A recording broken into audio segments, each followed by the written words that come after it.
Christmas Eve.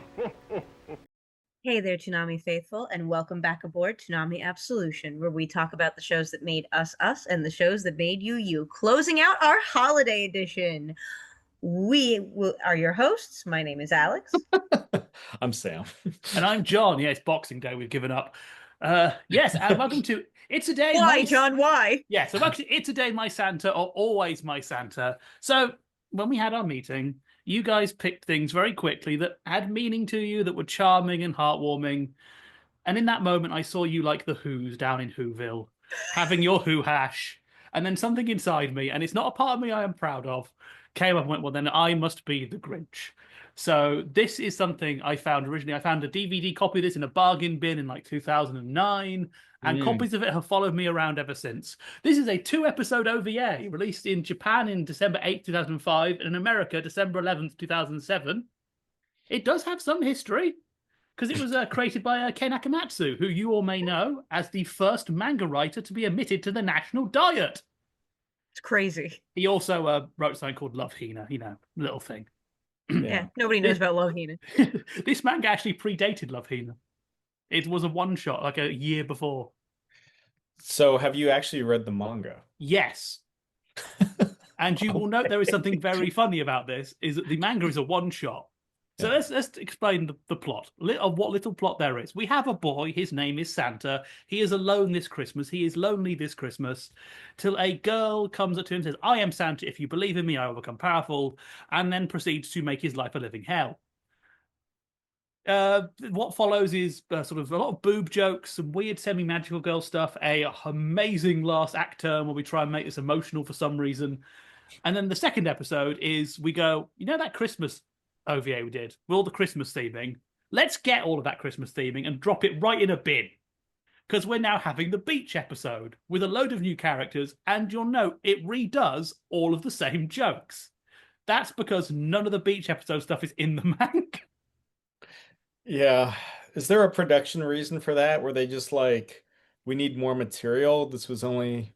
Your guess is as good as mine. That is so... Half of the reason this has remained in my rotation for so many years is because there is so little information about this thing that it really feels like it was produced by the forces of evil and just appeared. Because... Sam, you know why there's a beach episode. You don't need to ask why there's a beach episode. You know why. The beach episode has less nudity than the non-beach episode. Which is wild to me. Seeing that kind of confused me, but you know why it's there. I do. As somebody that plays the Dead or Alive games, I'm aware of the Extreme Beach Volleyball spinoff. I'm aware of these things. I will say the second episode does have my favorite joke of the entire thing, which is Mai, the little girl, screaming "Die" whenever she makes a volleyball pitch. Shinda! That obviously inspired Bakugo from My Hero Academia. Fun fact, everybody. I'm going to spread that misinformation. Yeah. It's Christmas. It is the time for lies. But this whole it's thing... Boxing Day. Oh, it is Boxing Day, right? Sorry, I forgot. Yes, we're recording these on the day, totally. Of course. You guys had a great Christmas, I'm sure. And Yes. a festival of lights and everything. Very, very good. I was visited by 3 ghosts on Christmas Eve who told me I'm going to hell. Yeah. Mostly for this episode. But yeah, it ended like a week ago. Yeah. What I love about this is that first episode is the most breakneck thing in the world. Is we go through 14 different plot twists in about 25 seconds. If this was Beast Wars, our current other series, those twists would be over 6 episodes. Here, it's we'll just put them all in 10 minutes. Yeah. And it's overachieving. Overachieving. And it's amazing that there's so much of this stuff is we have a plot beat, then immediately undo it for no apparent reason. They have a thing very early on, she confronts him and starts screaming at him. And then she smacks him in the face because she thinks she makes an innuendo and hits him, because that joke from City Hunter is really funny, but it's only funny in City Hunter. Yeah. Kind of the setup reminds me of Fooly Cooly in some ways. It is very, because the sort of weird girl meets boy and tries to please him, but can't quite work out how it works yet. Fooly Cooly is better, just in case anyone's questioning it. Fooly Cooly is actually Fooly Cooly was not written by monkeys with typewriters. And boy, oh Yeah. boy. Because she gets carried off by the police, but then immediately reappears again, and we redo the bit of them arguing again. Then they go to his house. Oh, for your party, we have the big party. Then he gets sad, and we have another emotional moment. My favorite entire thing of this is the ending. So the setup early on is that our Santa boy does not believe in Christmas because his parents left. Yeah. They've never seen him. And at the end, he goes with his Santa magical girl, who, when she transforms, plays what is very clearly a knockoff of the Sailor Starlight theme. The dun Yep. dun dun dun. And you do see her star gentle Uranus. But then, so they end up in an orphanage, and it's like, oh, and look, your parents are here because this is why they're not around, because they're looking after these children in this orphanage. And they try and play it like an emotional moment, but it's like, you've just had a load of dick jokes, and we've just had a close up of her boobs. You can't play emotional now. But what always sticks with me in that scene, and everyone I watch it with, is how off that is, because that doesn't excuse what the parents have done. It's like, surely in this, like, because they imply it's been like 15 years. At some point, they could have found a second person to sit in this orphanage, or told him that this is what they're doing. And then you think, oh, okay, they're going to do a wonderful life. He's going to go and say, hello, mom, had it. No, she takes him away before they meet. Yeah. Yep. And also, I love that the orphanage is apparently in Switzerland. Yes, that famous place where news photographers go and set up orphanages. Because nothing says orphanage like the Swiss. It's just like, none of this iconography makes sense. It's amazing. You mentioned this, you got this like in a bargain bin DVD like 15 or so years ago. What was it? Because I think it finally came out through Funimation in like 2007, like you were saying.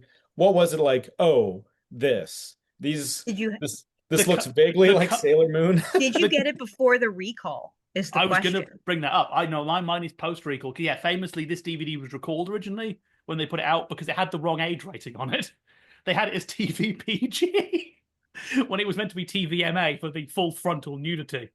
Yeah, Not the last time that Funimation was going to end up doing that by mistake, by the way. No, it's because Funimation for non-theatrical stuff didn't get their stuff rated. They rated it themselves.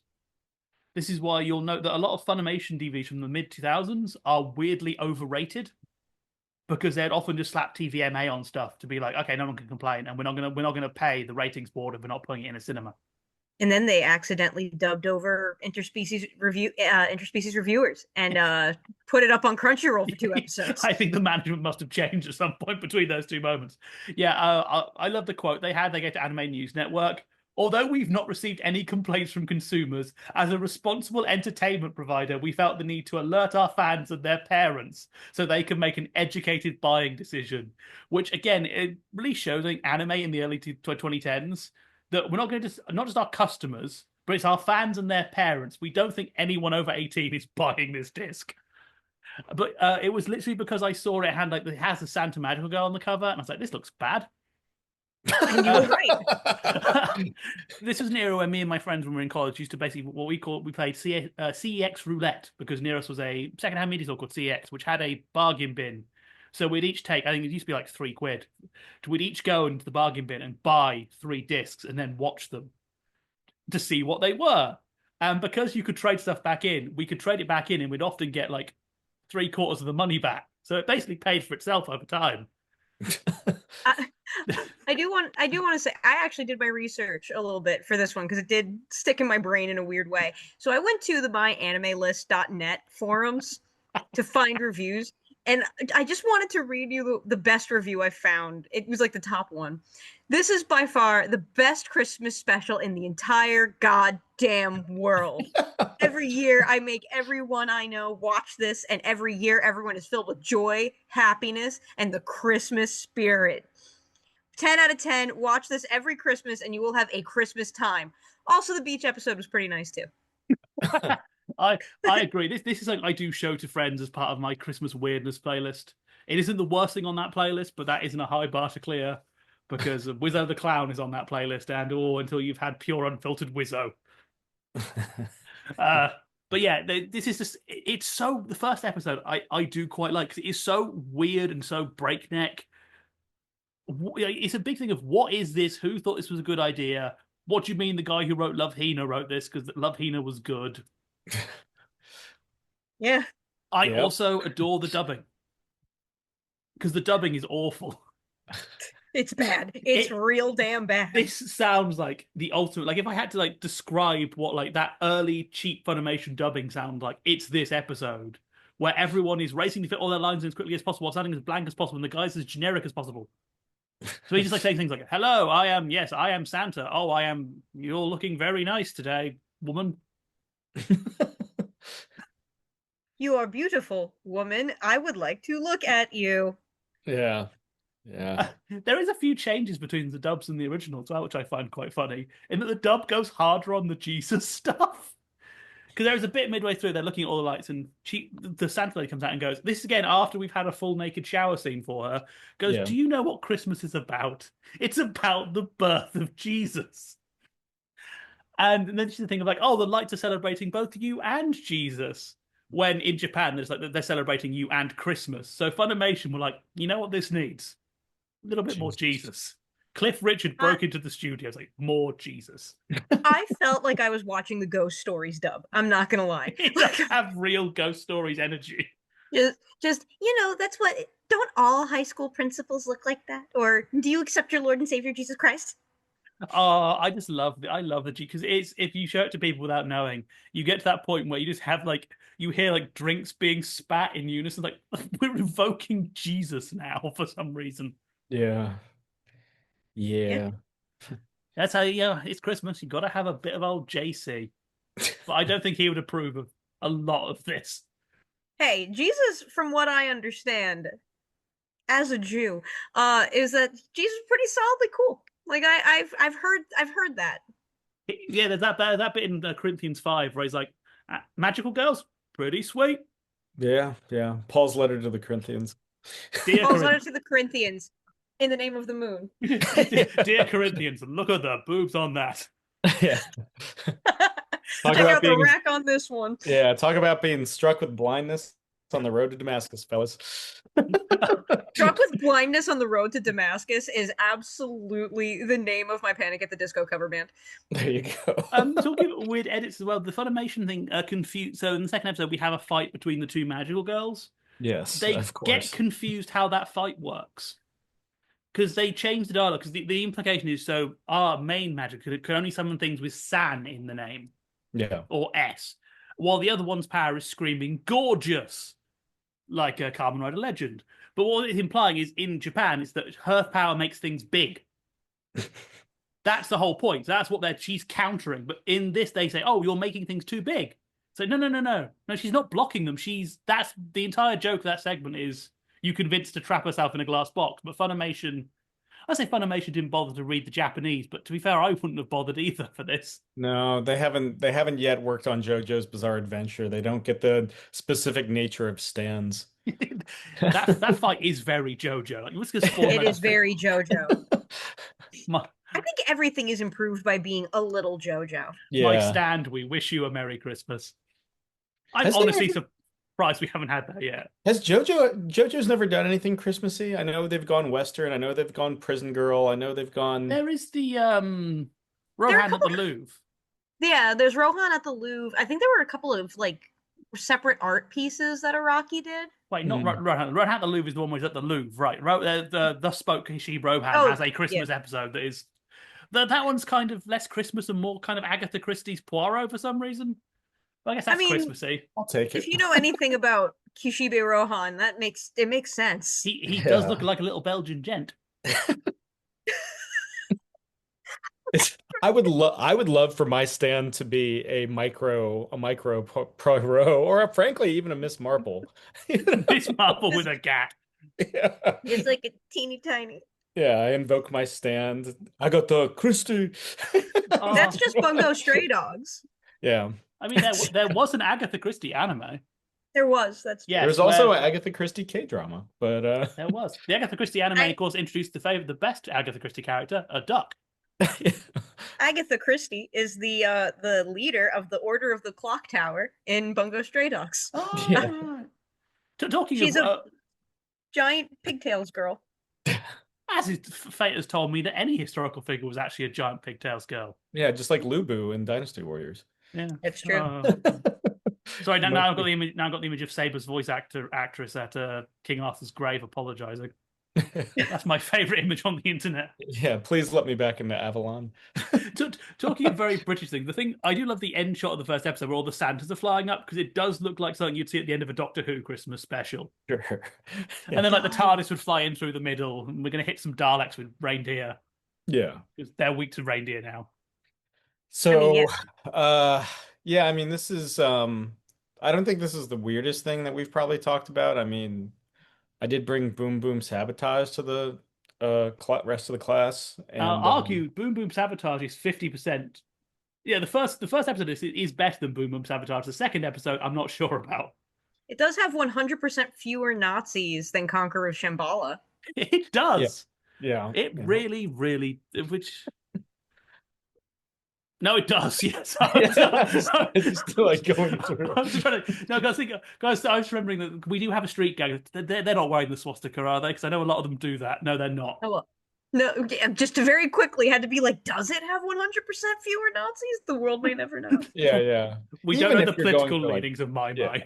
I'll even take 90%, frankly. You know, that's acceptable. Yeah. Hey, you know what? We live in crazy times. We need a little bit of Christmas spirit that involves titties. Yeah, Yeah, yeah. that is pretty much the one-word summary of this: is that Christmas is a time for breasts. I'll say this: I had forgotten how much just full frontal there was in this show until I was going through it earlier. It's like, I also need to remind both of you Mm. again that I watch these episodes on the goddamn subway. Like I commute, you jerks, and now I'm convinced that I have people who I ride the subway with every day who just think I have a porn addiction. Like I swear. to be fair, I'd rather be seen watching this than Boom Boom Sabotage on a train. That was also a weird one, but they just think I have weird taste, I think. This is more socially acceptable. I don't know if I'd go that far. Not on the New York City subway. Depends on which episode. The second episode of this is Drek. It's very funny to me in that it is just, here's all those jokes we did before. We're gonna do them a second time. Yeah. And I love Noelle, who is our teacher character, who is literally introduced as she runs a hot dog stand. Yeah. In the ultimate, like, we couldn't think of a way to get this plot point out here, could we? I do admit, me and my friends have a fun little game called Is This a Hentai? Where we will just find random anime and have the question, is this a hentai? I don't think that this immediately passes the is this a hentai check. No. But the beach episode, shockingly understated compared to the first episode. Like I was expecting more. I'm a little disappointed. It's very weird that the Christmas episode with the most mentions of Jesus is also the most perverted. It is just yeah, that game is a fun one to play. We had that a lot with disc diving. I acquired far too many discs that I love a lovely, delightful Christmas story for you. A friend of mine in university, his I believe it was his mother brought him a box of anime from a store she found at a market because being told he likes the Dragon Ball stuff. Yeah, it was entirely pornography, but it was a box. Like I mean, like a crate. I think it was like 200-300 discs. That's a lot of porn. So they couldn't even throw them out. They had to, like, over the next year, slowly throw a couple out a week so people didn't start judging her. Don't watch an anime called Boku. And we're getting into the deep lore, friends.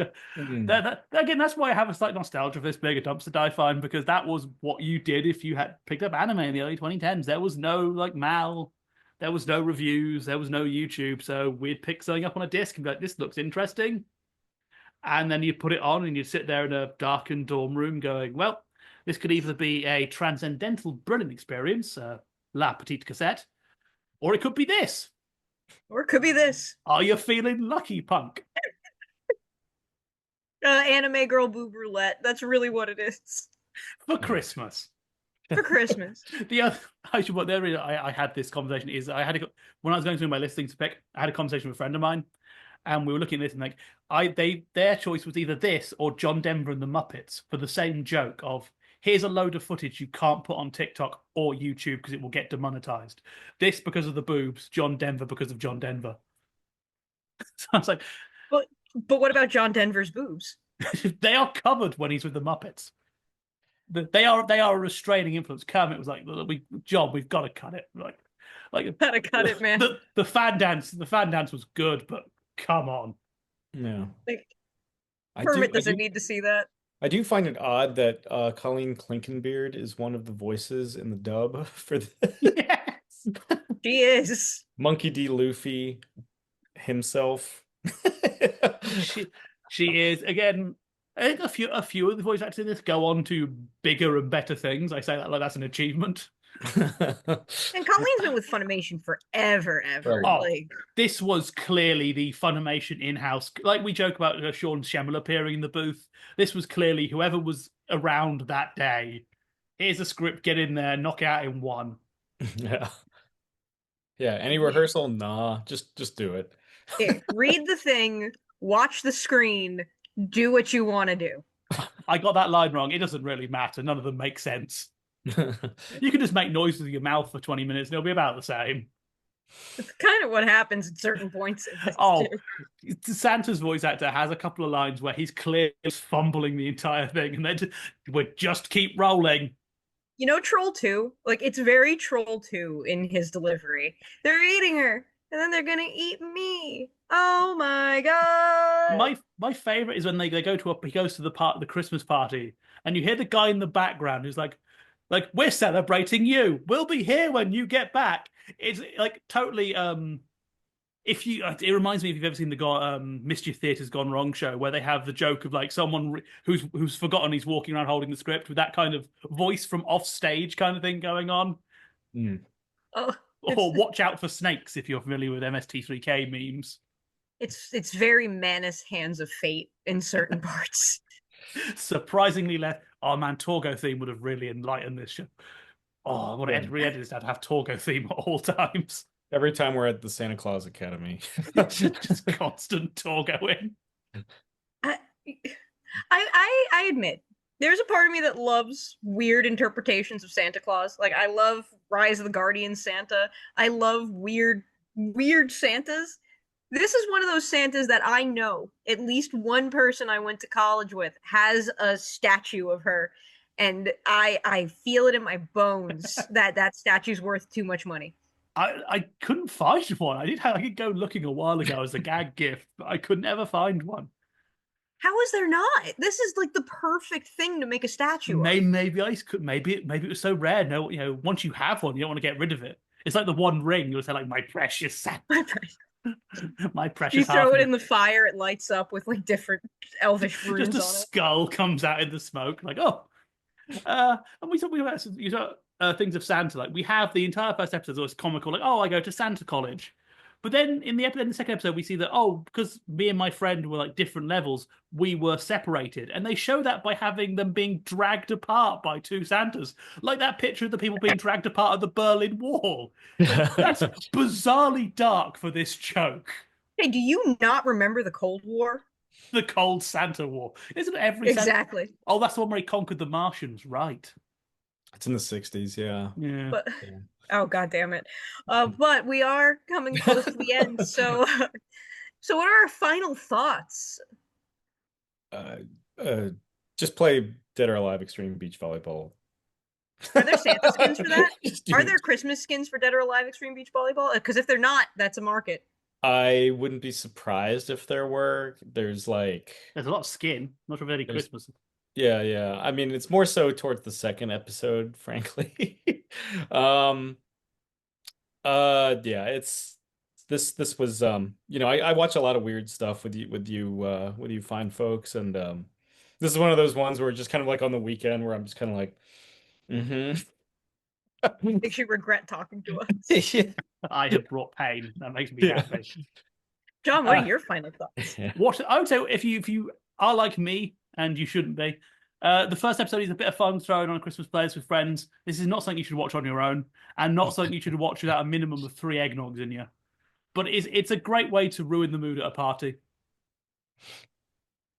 My final thoughts are that, I really love the deep intricate look that this has at the commercialism that has come to invade the holidays, and how we can't look past a magical girl's boobs to see the heart inside.